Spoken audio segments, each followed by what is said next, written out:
तूफान कर दिया।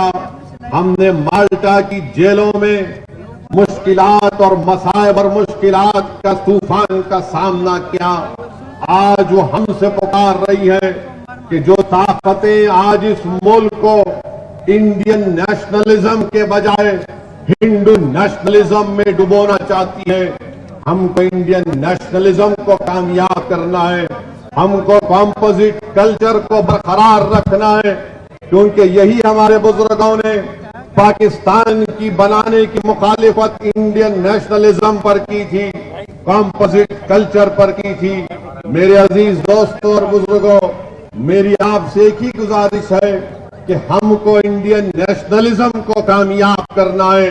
नरेंद्र मोदी हिंदू नेशनलिज्म की बात करते हैं, हम इंडियन नेशनलिज्म की बात करते हैं।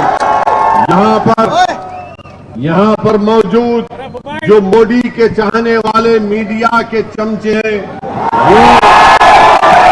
वो हमसे सवाल करेंगे कि असदुद्दीन ओवैसी, तुम ये बताओ कि मोदी ने कहा था हिंदू नेशनलिज्म की बात।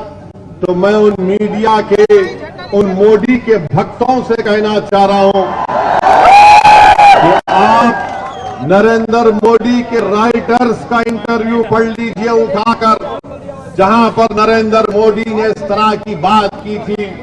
हम इंडियन नेशनलिज्म की बात कर रहे हैं, हम इस्लामिक या मुस्लिम नेशनलिज्म की ना कभी बात किए ना कभी करेंगे इंशाअल्लाह ताला।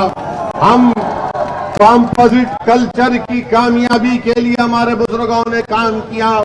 ये और बात है कि कांग्रेस पार्टी हो, समाजवादी हो, बहुजन समाज पार्टी हो या पुरानी लोकदल हो, इन्होंने इंडियन नेशनलिज्म को खत्म करने की बात की।